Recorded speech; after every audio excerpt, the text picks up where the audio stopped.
राम राम जी। सभी भाई बहनों को राम राम। मेरा नाम बाबा रामदास है और आज मैं ये एक नए चैनल से आपसे प्रस्तुत हुआ हूं, एक नया चैनल लेके। इस चैनल का नाम मैंने रखा है स्लो जिंदगी।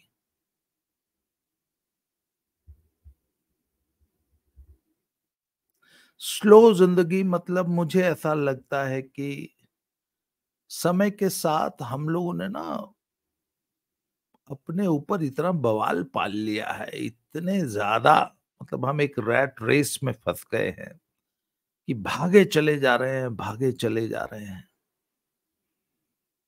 एक ऐसी दौड़ जिसका कोई मतलब ही नहीं है। आज तक किसी ने सोचा नहीं कि मैं ये जो भाग रहा हूं, ये भागदौड़ भरी जिंदगी जो है मेरी, इसका मतलब क्या है? मैं किस लिए भाग रहा हूं भाई? किससे रेस लगा रहा हूं? इस रेस की जरूरत है भी?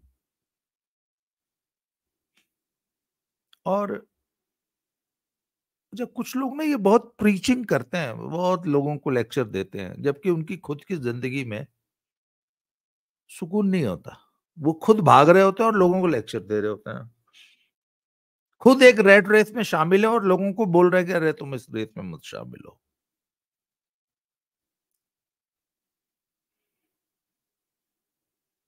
तो मैंने इस चैनल का नाम रखा है स्लो जिंदगी।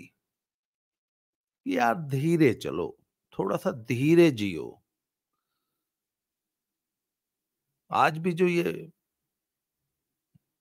वीडियो बना रहा हूं ना, सुबह इसका टाइटल अभी सोच रहा था ऐसे रिकॉर्डिंग के लिए, तो मैंने इसका नाम रखा है धीरे चल रे मना। आराम आराम से चलो यार, क्या जल्दी, इतनी कहां जाके पहुंचना है। मैं आपको अपनी पर्सनल जिंदगी के बारे में बताऊं कि मैं I think at the age of 25, 24 साल में मेरी सरकारी नौकरी लग गई थी, केंद्र सरकार की। मैं शायद 25 या 26 का रहा हूंगा। हाँ, 25 में तो मैंने शादी कर ली थी। एग्जैक्टली 25 कि चलो जी, ब्रह्मचर्य जीवन पूरा हुआ, अब गृहस्थ में जाना है। 25 साल की उम्र में चले गए और उसके बाद दिल्ली मेरा ट्रांसफर हो गया। तो दिल्ली में मैं रहा मात्र 3 महीना। तो नौकरी थी सरकारी, सुबह 9 बजे ऑफिस पहुंचना होता था, 7 बजे घर से निकलना होता था। दिल्ली की भीड़ भाड़ में, तब भी 1990 में भी दिल्ली में इतनी भीड़ भाड़ थी कि मेट्रो नहीं चली थी तब तक। तो सुबह 7 बजे निकल के शाम को 7-8 बजे, 8:30 बजे घर आते थे, दिल्ली के उस ट्रैफिक भीड़ भाड़ वाली। तो मेरा 3 महीने में ही मन भर गया और हमने कहा ऐसे की तैसी कराओ, हमने ये, हमसे नहीं होगी ये नौकरी, और दिल्ली की तो कतई नहीं होगी। छोड़ दी हमने। और मुझे याद है, मेरा बेटा उन दिनों शायद, यस, 3 साढ़े 3 महीने का था। तो मैंने अपनी पत्नी को लिया, बच्चे को लिया और हम दिल्ली छोड़ के गांव आ गए।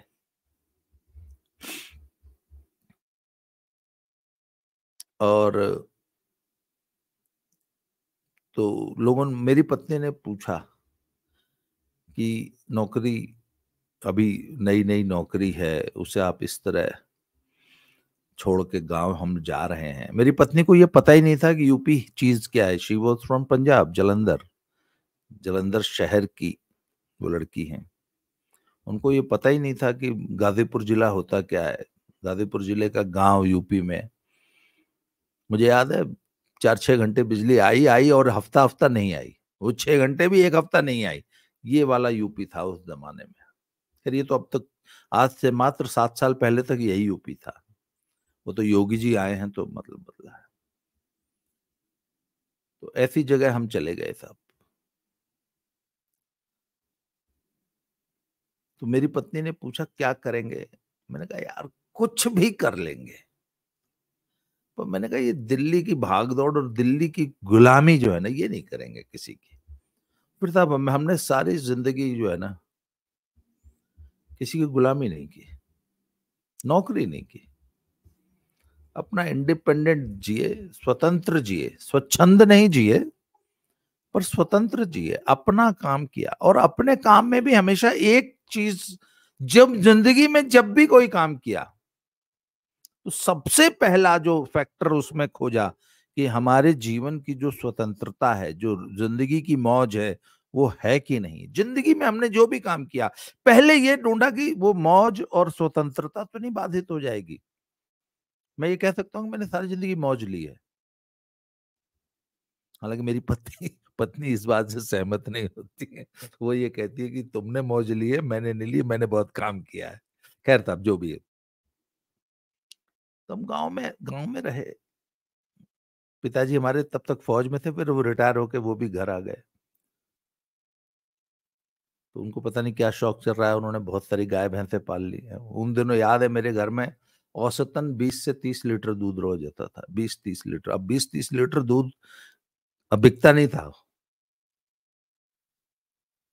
20-30 लीटर दूध को खपा लेना कितना टेढ़ा काम है। खैर, तो हमने अपने गांव में ही बच्चे पढ़ाने शुरू कर दिए। मैं कई बार मैंने बताया है, पेड़ के नीचे बैठा के 17 साल बच्चे पढ़ाते रहे। और पढ़ाई भी हमारे ऐसी थी, ये फॉर्मल जो स्कूली शिक्षा है ये नहीं थी, एकदम वाकई गुरुकुल नुमा। बच्चे आ रहे हैं, पढ़ रहे हैं, पेरेंट्स को पहले ही बोल दिया था भैया ना तो एग्जाम लेंगे ना कोई मार्कशीट देंगे, कोई नहीं। हम कुछ भी ऐसा नहीं करेंगे जो मार्केट फोर्सेस करती हैं या आजकल के जो स्कूल करते हैं ना, एक बिजनेस हाउस चला रहे हैं। हमने कह दिया ना, तो हमारे पास देखो भैया पहले ही बता रहे हैं कोई मान्यता नहीं है हमारे पास। हमारी टीसी की कोई वैल्यू नहीं होगी, हमारी मार्कशीट की कोई वैल्यू नहीं होगी, हमारी जो हम सर्टिफिकेट देंगे वो किसी उसकी मान्यता नहीं होगी, पर शिक्षा बच्चों को ज्ञान में कमी नहीं होगी। बाकी स्कूलों में सिर्फ मार्कशीट मिलती है, ज्ञान नहीं मिलता। हमारे यहाँ सिर्फ ज्ञान मिलेगा बच्चे को, पर्सनैलिटी डेवलपमेंट होगा। मार्कशीट की व्यवस्था तुम लोग खुद कर लेना, टीसी मार्कशीट। पेरेंट्स ने यही किया, सरकारी स्कूल में नाम लिखाते थे, पढ़ाते थे हमारे यहाँ। और हम लोग सिर्फ 20 रुपया लेते थे बच्चों से। पर आप यकीन मानिए कि उस 20-30 रुपए में भी हमने इतनी सुकून की जिंदगी जी है। गांव में रहते थे, उधर अपनी खुद की खेती बाड़ी थी, खुद के दूध दही था, घर का अपना था, किराया नहीं देना था। बिजली का बिल भी शायद 20 रुपए 50 रुपए ही आता होगा मुलायम के जमाने में। स्कूटर था ही नहीं, साइकिल पे ही चलते थे। उस जमाने में सारी दुनिया के पास साइकिल ही होती थी, स्कूटर तो रेयर होता था। मुझे याद है हमने स्कूल के लिए एक जीप खरीदी थी, तो 5-7 गांवों में एकमात्र हम जीप हमारे गांव में थी। ये वो जमाना था।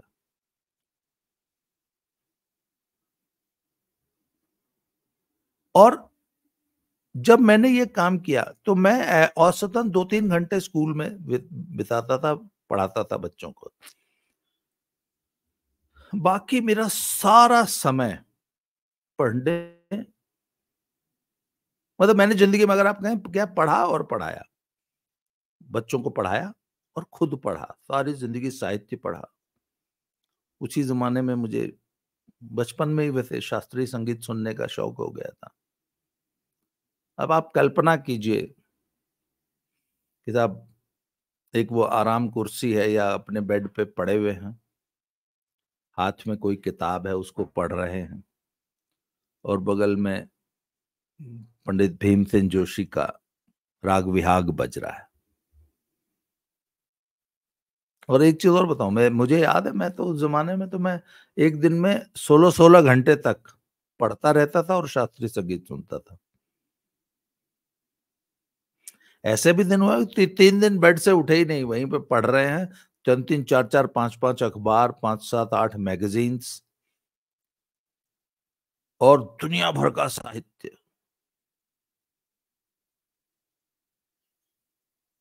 पढ़ रहे हैं, शास्त्रीय संगीत सुन रहे हैं।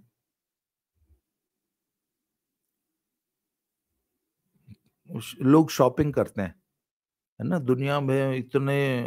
मुझे याद है हमारे पास जिंदगी में उस जमाने में कभी 2-3 जोड़ी से ज्यादा कपड़े ही नहीं, एक जोड़ी जूता। आजकल तो मेरे बेटों के पास शायद 20 जोड़ी जूते, घर में साला जूता रखने की जगह नहीं,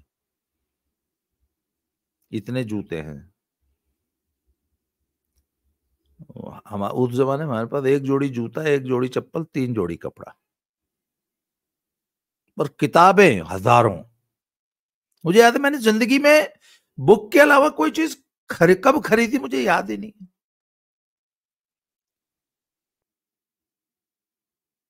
या बुक खरीदता था, हाँ। उन दिनों कैसेट्स आया करती थी म्यूजिक की, तो म्यूजिक की कैसेट, उसका बहुत शौक था। और ये मुझे याद है, अच्छा म्यूजिक बड़ी मुश्किल से मिलता था, ढूंढना पड़ता था। मुझे याद है एक बार, जो वो दिल्ली में जो जनपथ है ना, जनपथ ही बोलते हैं, हाँ यस जनपथ, वो पालिका बाजार के बगल वाली जो रोड है, उस पे एक आदर्श स्टोर्स करके दुकान थी तो वो कॉस्मेटिक्स और इस टाइप की दुकान। और उसके एक सेक्शन में वो व्यक्ति पायरेटेड कैसेट्स, जो पाकिस्तानी और इधर उधर का जो वर्ल्ड म्यूजिक होता था ना, उसकी कॉपियां बना के, रिकॉर्डिंग्स करके, और ब्लैक एंड व्हाइट फोटोस्टेट उनके कवर, फोटोस्टेट करके उसमें कवर लगा के वो कैसेटें बेचता था। वो पता नहीं मैं कैसे, हाँ उसके अंदर कोई, किसी ने कोई कैसेट खरीदी तो वो ट्रायल करके सुनते हैं ना भाई रिकॉर्डिंग सही है, तो वो जो म्यूजिक बजा, मैं उसके सामने से गुजर रहा था तो मेरे कान में पड़ा, मैंने कहा अरे वो कोई गुलाम अली की गजल थी। तो जैसे वो गजल पड़ी, वो नई थी, मैंने जिंदगी में सुनी नहीं थी, तो मेरे ध्यान गया। फिर मुझे लगा इसमें से आवाज है, मैं उस दुकान में घुस गया, हालांकि लेडीज की कॉस्मेटिक्स दुकान थी। तो मैंने उसके मालिक से पूछा, कहते हाँ वो है हमारे पास, कैसेट्स होती हैं हमारे पास। तो सब मैंने, वो दराज थे, उन दराजों में कैसेटें रखी हुई थी, तो जो कैसेट दिखानी होती तो वो पूरा दराज उसके सामने रख देते, एक दराज में 100 कैसेट होती थी। अरे साहब वो मैंने, वो जब उसने मेरा सामने वो ड्रॉर रखा तो मुझे तो खजाना मिल गया। गुलाम अली की प्राइवेट महफिलों की, और जो पाकिस्तानी कैसेट्स थी जो इंडिया में रिलीज नहीं हुई थी, जो गजलें, उन गजलों का जखीरा। मुझे याद है मैंने उस दिन 10 एक कैसेटें खरीदी थी।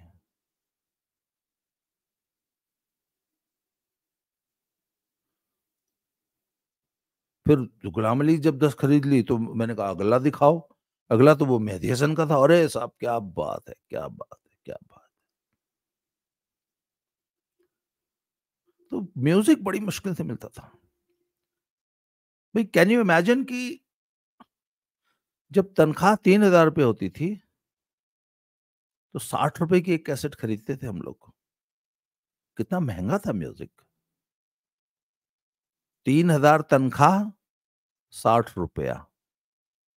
आज तनख्वाह जो है वो 1.5 लाख रुपए है। तो उस हिसाब से वो 60 रुपए की जो कैसेट है आज होगी कम से कम 1,500-2,000 रुपए की। आज के वैल्यू में आप सोच के देखिए कि हमने 1,500 रुपए की एक कैसेट, आज सोचे कि आपको 1,500 रुपए में एक कैसेट खरीदनी हो जिसमें 6 या 8 गजलें हों, तब आप संगीत सुन सकते हैं। 1,500-2,000 रुपए की एक कैसेट, वो भी दिल्ली जाके खरीदनी पड़े, आपके शहर में नहीं मिलती।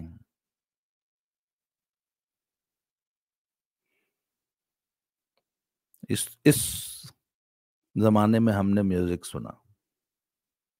अच्छा दूसरी चीज है, म्यूजिक सुनने के लिए उस जमाने में सिर्फ पैसा नहीं चाहिए था, पैशन के साथ, पैशन, पैसा और समय।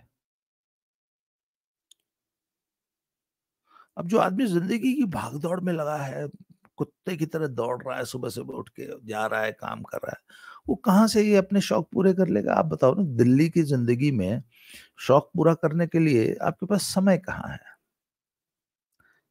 तो हमारी से एक ही फिलॉसफी रहे कि ना भैया ना, उस अच्छा वो रैट रेस है क्यों? पैसा कमाने के लिए सिर्फ, और कोई उसका कोई मतलब नहीं। तो हमने सारी ज़िंदगी में एक उसूल रखा कि पैसा सिर्फ उतना कमाना है जिसमें गुजारा हो जाए। बाकी सारा समय खुद को देना है, खुद को और अपने परिवार को।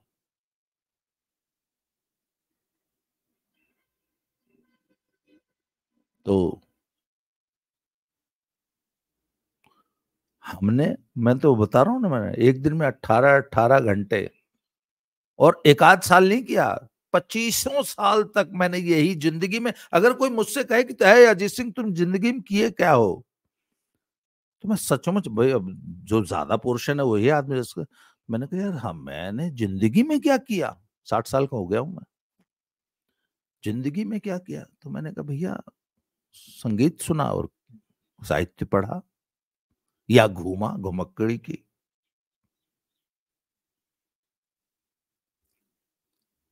साहित्य, संगीत और घुमक्कड़ी, यही 3 काम किए हैं जिंदगी में।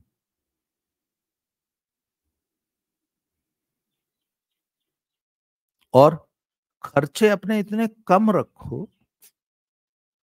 कि, भाई एक बात बताइए ना, आपके परिवार में 2 ही सदस्य हैं,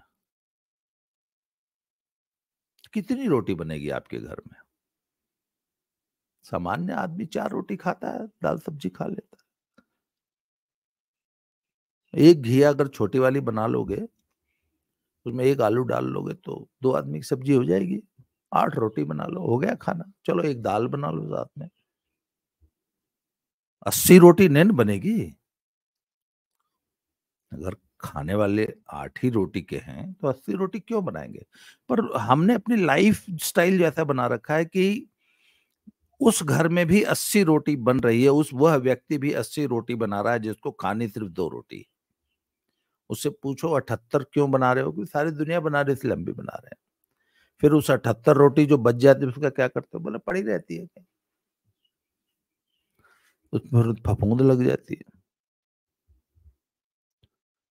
मैं रेलवे के एक ऐसे अफसर को जानता हूँ जो बहुत ही भ्रष्ट है, वो बहुत ऊंची पद पे है। उसके लखनऊ, दिल्ली, कानपुर, चंडीगढ़ इत्यादि शहरों में कम से कम 20 फ्लैट होंगे। अच्छा, फ्लैट भी ऐसे होंगे जब खरीदा तो जैसे कहते हैं ना, बढ़िया फर्निश किया, लाख लाख रुपए के तो सोफे, 1.5 2 लाख के, एकदम वो शीश महल की तरह। पर फिर बाद में उनको किराया वराया पे कुछ नहीं देता, तो ऐसे पड़े रहते हैं। पड़े पड़े ना, वो एक दिन हम उसके एक बाई चांस एक फ्लैट में चले गए कोई,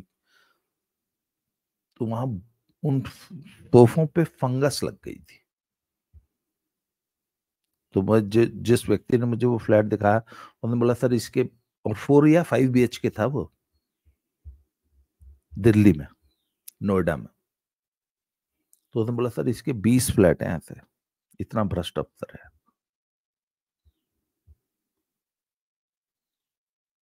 तो ये सोसाइटी का ना एक नॉर्मल नॉर्म बन गया है, यही झर रहा है, यही जीवन लोगों ने मान लिया कि चूंकि सब लोग ऐसे ही कर रहे हैं तो हम भी ऐसे ही कर रहे हैं। तो मैं नहीं पढ़ा इस रैट रेस में, जीवन में कभी नहीं पढ़ा। इसलिए मैंने बहुत स्लो जिंदगी जी है। और दूसरा एक काम, मैंने कभी भी समाज को खुश करने के लिए या कोई काम इसलिए नहीं किया कि पूरा समाज कर रहा है। मैं हमेशा, मैंने कहा कि ये जो कुछ करने के लिए बोला जा रहा है इसका क्या जस्टिफिकेशन है। जैसे जब हम गांव में रहते थे तो शादियों के सीजन में ना 100 150 एक सीजन में 150 200 कार्ड आते थे। मैंने ऐसे लोगों को भी देखा है कि जो एक दिन में 10-10 न्योता कर रहे हैं, कि जैसे आपके यहाँ शादी है तो वहां गए, तुरंत दईजा लिखाया, जो कन्यादान होता है वो लिखाया। अब एक जगह तो आप, हमारे यहाँ पानी पिलाया जाता है, मीन्स वो जलपान जो होता है, उसमें 5 7 8 पीसेस मिठाई के और नमकीन के होते हैं। मतलब एक जगह, एक पहली जगह तो आपने खा लिया, दूसरी जगह तो आपके उसको देख के ही उबकाई आ रही है।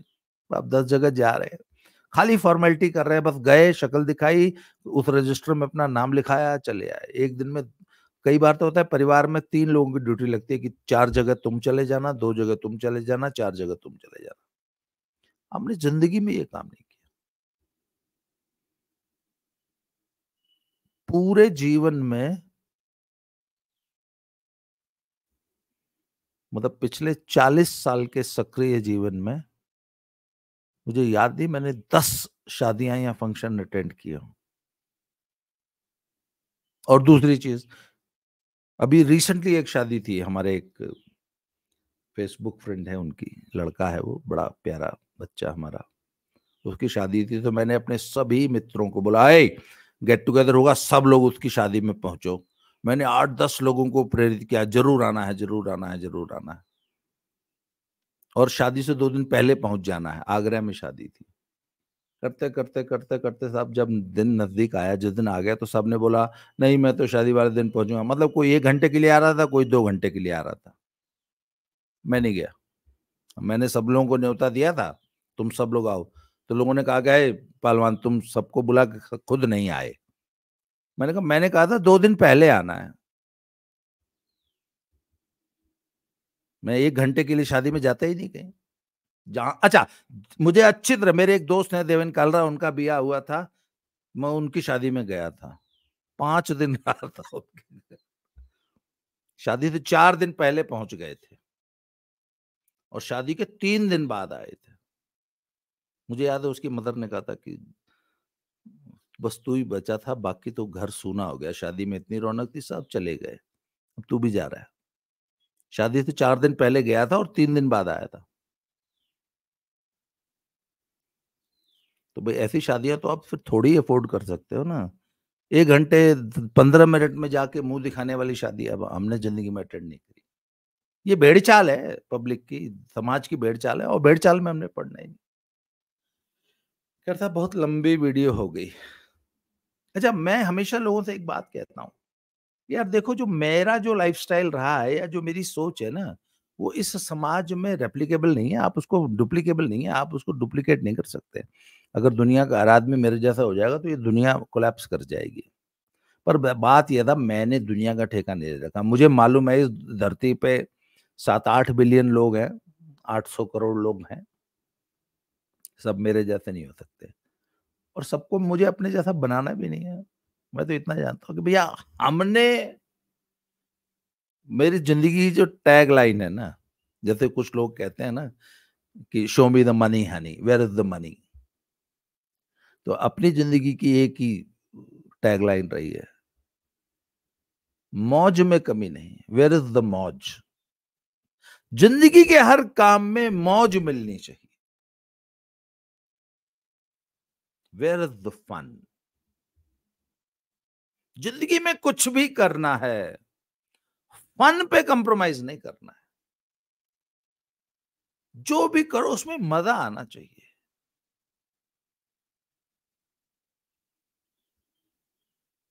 जब मैंने अपनी वो दिल्ली वाली नौकरी छोड़ के बच्चों को पढ़ाना शुरू किया ना, अच्छा पढ़ाते भी हम, मतलब कोई फॉर्मल टीचर तो थे नहीं हम, तो मैं कई बार पढ़ाते पढ़ाते ना कुर्सी पे बैठ जाता था। कुर्सी पे बैठ गया, बच्चे सामने बैठे होते थे, हमारे यहाँ तो जमीन पे पेड़ के नीचे बैठा पढ़ाते थे ना, तो सामने एक कुर्सी रखी थी, एक छोटा सा मेज रखा होता था, तो मैं ऐसे कुर्सी पे बैठा बैठा फिर ऐसे कुर्सी पे लेट जाता था, पैर आगे मेज पे रख लिए, और बच्चों से बातें कर रहे हैं, पढ़ा रहे हैं उनको। मुझे याद है मैं लिटरेचर पढ़ाता था, इंग्लिश पढ़ाया करता था बच्चों। अच्छा, टाइम टेबल होता ही नहीं था। गुरुजी की मन में आए तो 20 मिनट पढ़ाए, मन में आए तो 1.5 घंटा पढ़ाए। कोई फॉर्मल टाइम टेबल था ही नहीं स्कूल में।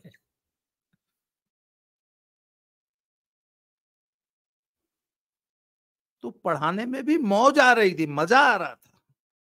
और आपको मैं बताऊं, पढ़ाना जैसा फुलफिलिंग जॉब, अगर आप सचमुच आपके अंदर से टीचिंग निकल रही है।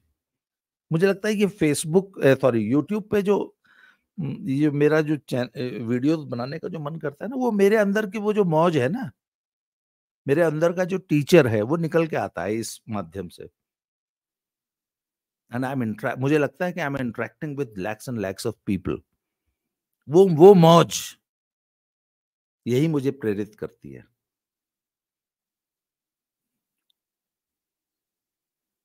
तो इसलिए साहब ये एक नया चैनल बनाया है, नाम रखा है स्लो जिंदगी।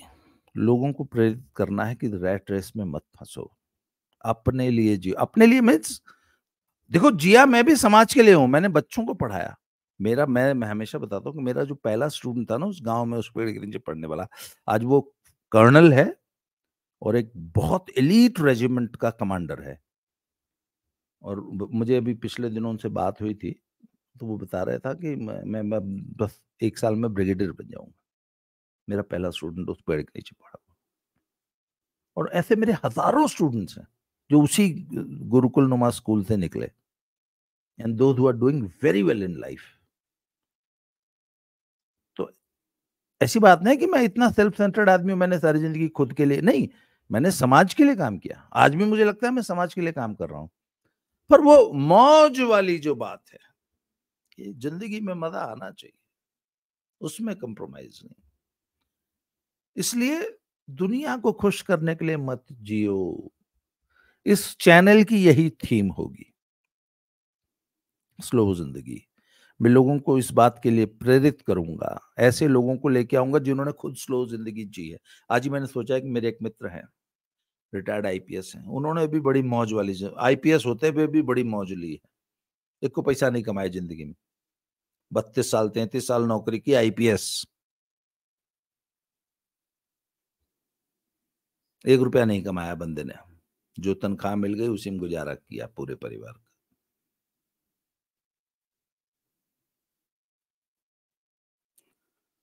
तो इस चैनल की थीम है स्लो जिंदगी। धीरे चल रे मना, धीरे चल। जब आप धीरे चलते हैं तो आप प्रकृति के नज़ारे ले पाते हैं। आप किसी पहाड़ी सड़क पे बहुत तेज चलेंगे तो आप सड़क से निगाह हटा ही नहीं सकते। परंतु अगर आप धीरे धीरे चल रहे हैं ना, तो you can enjoy the scenery.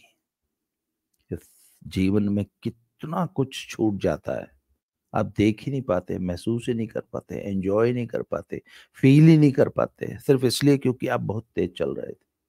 इसलिए स्लो डाउन, स्लो डाउन। आज के ये इस चैनल की पहली इंट्रोडक्टरी वीडियो है। मैं सभी मित्रों से कहूंगा कि मेरे चैनल स्लो जिंदगी, उसका लिंक भी डिस्क्रिप्शन बॉक्स में डाला हुआ है। इस चैनल को फॉलो कीजिए, सब्सक्राइब कीजिए, शेयर कीजिए, ज़्यादा से ज़्यादा लोगों को इसमें जोड़िए। इसमें हम ट्रैवल, फूड, लेजर, मतलब ट्रैवलिंग, भोजन, भोजन पकाना, खाना खिलाना लोगों के साथ, भोजन पका के लोगों के साथ खा के उसको एंजॉय करना, फक्कड़ भोजन कैसे बनता है, और फक्कड़ मस्ती, अजगर की तरह एक जगह जहां पसर गए वहां पसर गए, अजगर वृत्ति। Leisure, fun, enjoyment, how to live a life of significance, एक मीनिंगफुल जिंदगी कैसे जीनी है, इस पे बातें करेंगे इस चैनल पे। तो इस चैनल को सब्सक्राइब कीजिए, ज्यादा से ज्यादा लोगों तक पहुंचाइए। तो आज के लिए इतना ही। ये एक नया चैनल इंट्रोड्यूस करते हुए मुझे बहुत खुशी हो रही है। जल्दी ही इसी चैनल पे अगले वीडियो पे फिर से मिलेंगे। धन्यवाद, थैंक यू वेरी मच।